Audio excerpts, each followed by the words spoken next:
Yeah, yo, what's up, dear souls? Welcome back to my channel, DIRS Dears.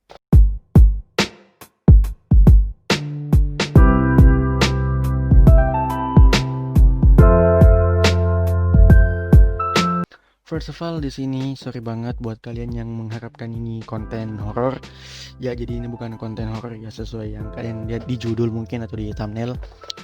Karena apa ya, sekarang ini gue ini lagi kayak kehabisan konten horor gitu loh, yang kayak nggak ada lagi gitu hal menarik di horor untuk sekarang. Nggak tahu besok hal menarik di horor. Yang terakhir viral itu Rundown Etika sama Annabelle lepas. Sorry banget kalau ada motor yang lewat, gue nggak bakal cut itu mungkin ya, karena ini bukan konten horor juga. Jadi ya bebas lah, lu mau kasih lewat motor kayak apa, kayak kuda, kayak pokoknya apa aja bebas. Ember kah, apakah akalingga juga boleh lewat sih. Nggak bercanda. Ya, sesuai judul di video ini atau mungkin di thumbnail, gue akan membahas tentang apa-apa saja yang maba informatika perlu siapkan atau sebaiknya disiapkan sebelum memulai masuk kampus atau belajar di kampus. Kongres dulu lah ya kan, buat kalian yang lulus masuk jurusan informatika di kampus impian kalian. Oke, sebelum membahas poin-poinnya apa aja yang perlu kalian siapkan, saran gue sih kalian itu sebisa mungkin menulis tidak typo gitu, mengetik tidak typo, karena typo di informatika itu bad habit gitu loh, bukan hal yang bisa dimaafkan gitu. Apalagi kalau ketika kalian menulis program dan kalian typo, itu program gak bisa memaafkan itu dan otomatis error gitu loh. Jadi yang pertama menurut gue adalah jangan pernah typo. Buat kalian yang sering typo gitu ya, jangan typo lagi kalau ngetik, karena itu sangat fatal sih menurut gue. Kalau lo lagi tulis program gitu kan, terus lo kebiasaan ngetiknya typo atau disingkat, itu fatal banget sih. Oke, sebenarnya di sini gue nge-vape ya, nggak apa-apa, bodo amat dolar kuning, merah, hijau, I don't give a shit.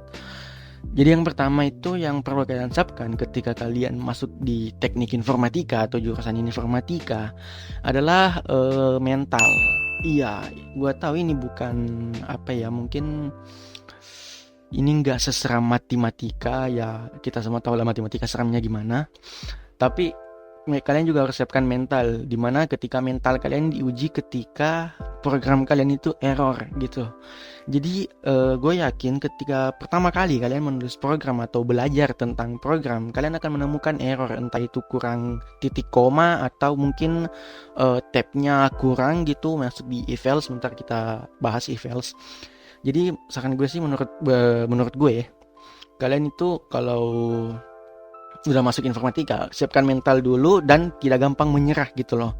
Dan yang kedua itu kalian harus bisa belajar otodidak, karena skill yang kalian dapatkan di kampus itu sangat sedikit daripada skill yang kalian bisa dapatkan di luar kampus itu.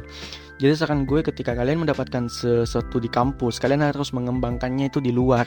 Misalnya di kampus kalian diajarin C++ gitu ya kan, terus diajarin C++, masukin data doang, misalnya cuma minta C in C out gitu-gitu doang. Nah, kalian harus otodidak gimana caranya mengembangkan bahasa program itu.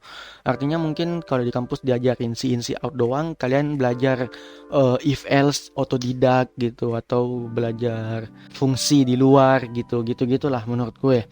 Karena ketika kalian sudah belajar di luar dan materi kampus kalian itu sudah kalian dahului, intinya udah kalian kuasai lah di luar, kalian di kampus itu udah nggak bakal tenggelam. Serius, otodidak itu di dalam informatika itu sangat penting. Dan bisa dibilang apa ya, belajar di kampus itu ilmunya bisa gue bilang cuma 30-40%, sisanya itu otodidak di luar.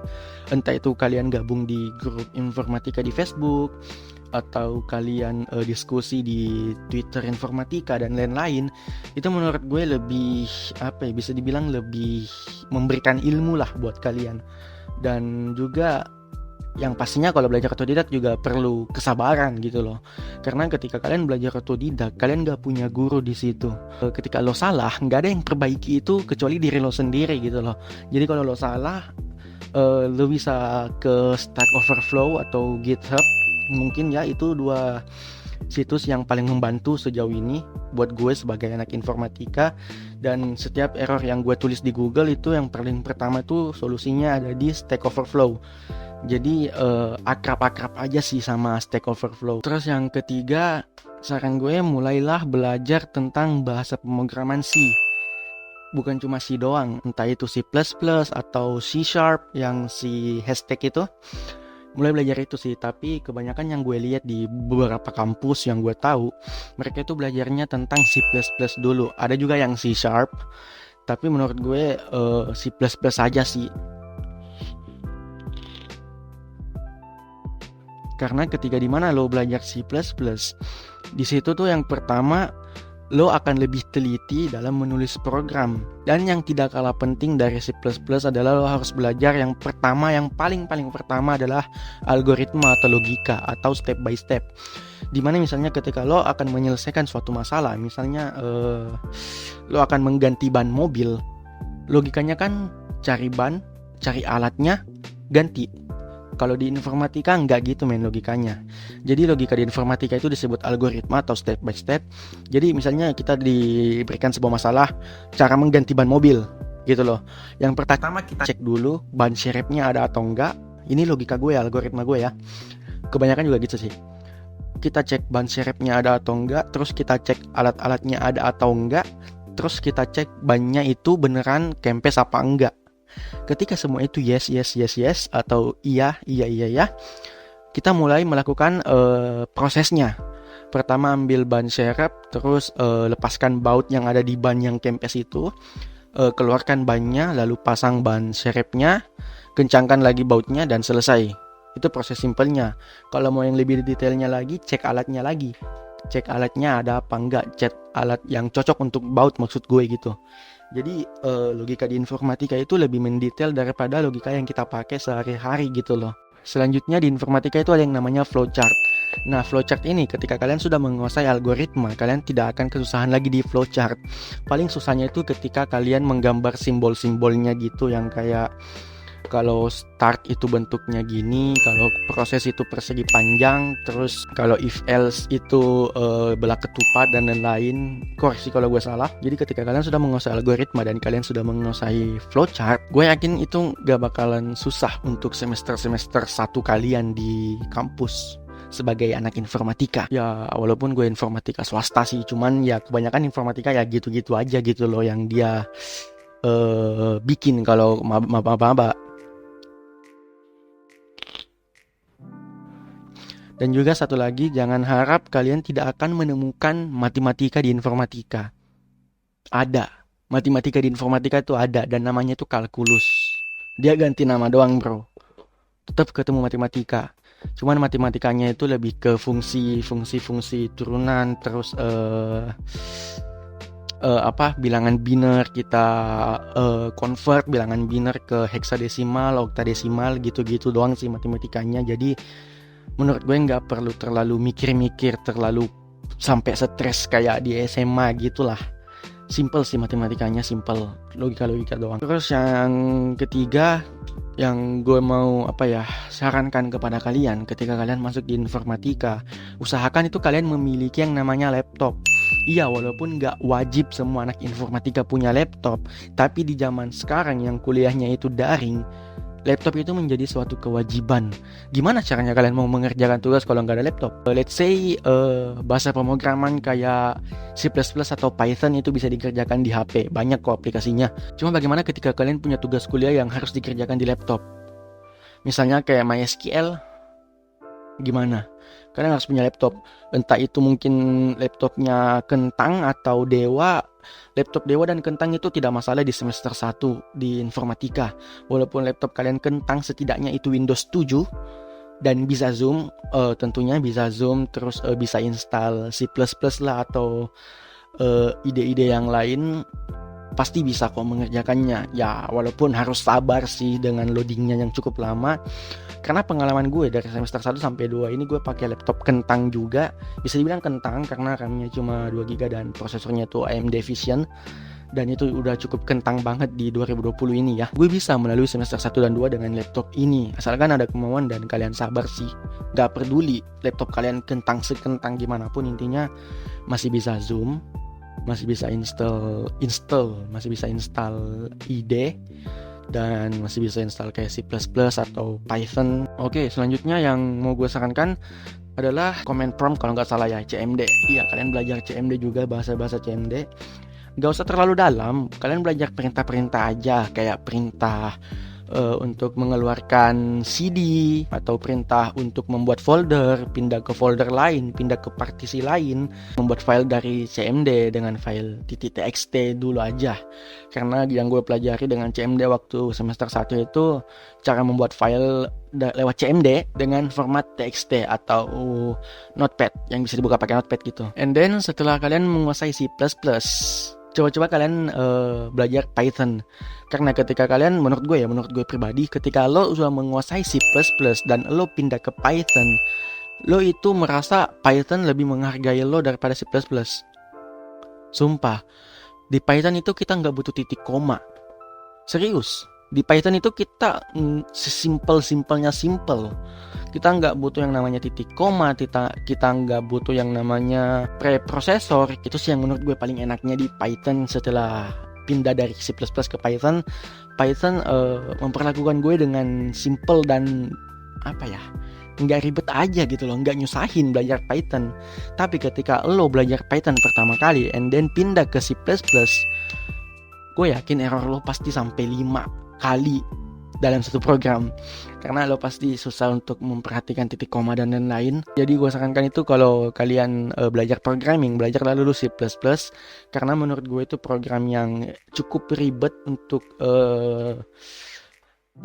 cukup ribet untuk pemula. Belajar C++ dulu baru Python, jangan sebaliknya, karena itu akan membuat kalian lebih pusing lagi. Intinya dalam membuat suatu program yang perlu kalian jalankan adalah logika kalian, cukup itu aja, logika kalian doang. Apalagi kalau kalian sudah belajar tentang if else atau pemilihan kondisi gitu-gitu. Misalnya ya, kita taruh variabel bernama A. Ketika A sama dengan 5, maka A tambah 10, print out 15 gitu kan, print 15. Tapi else if atau else A tidak sama dengan 5 atau kurang dari 5, print A, print 5 gitu. Logika-logika simple sih menurut gue, tapi cukup memusingkan ketika kalian mendapatkan error dan kalian gak ngerti errornya apa. Itu sangat-sangat memusingkan. Next tips yang gak kalah penting dari gue adalah belajar untuk bahasa Inggris. Of course, bahasa Inggris itu penting karena sejauh pengalaman gue gak ada program yang pakai bahasa Indonesia. Semua program itu setahu gue itu pakai bahasa Inggris. Jadi ketika kalian menemukan error di program kalian dan kalian tidak tahu apa arti dari error itu, habis men, waktu final kalau kayak gitu. Kalau untuk latihan mah gampang, lo tinggal copy errornya, paste di Google, muncul Stack Overflow. Tapi ketika final dan lo nggak tahu bahasa Inggris dan lo mendapatkan error, lo nggak bisa fix error lo. Jadi ya menurut gue belajar bahasa Inggris dulu, setidaknya lo bisa speaking lah gitu loh. Terus after that lo belajar tentang algoritma, terus belajar flowchart gitu-gitu, and then lo baru belajar membuat program. Oke, jadi gue rekap lagi beberapa tips dan trik yang udah gue kasih tadi. Pertama itu ketika lo menjadi maba informatika, yang pertama lo harus bisa bahasa Inggris. Harus banget, pokoknya wajib bahasa Inggris harus bisa, setidaknya speaking lah gitu kan. Terus yang kedua itu lo harus mengasah logika lo harus belajar algoritma yang paling penting, karena hampir di setiap semua program sama algoritmanya, logikanya sama. Itu yang harus lo kuasai, paling penting. Terus ketika lo udah bisa algoritma, artinya lo sudah merasa logika lo udah cukup tajam gitu, lo belajar untuk susun flowchart. Belajar aja dulu susun flowchart, lo hafal simbol-simbol flowchart, and then setelah ini semua udah lo kuasai, istilahnya ya, lo semua udah kuasai ini, baru lo masuk ke belajar bahasa program.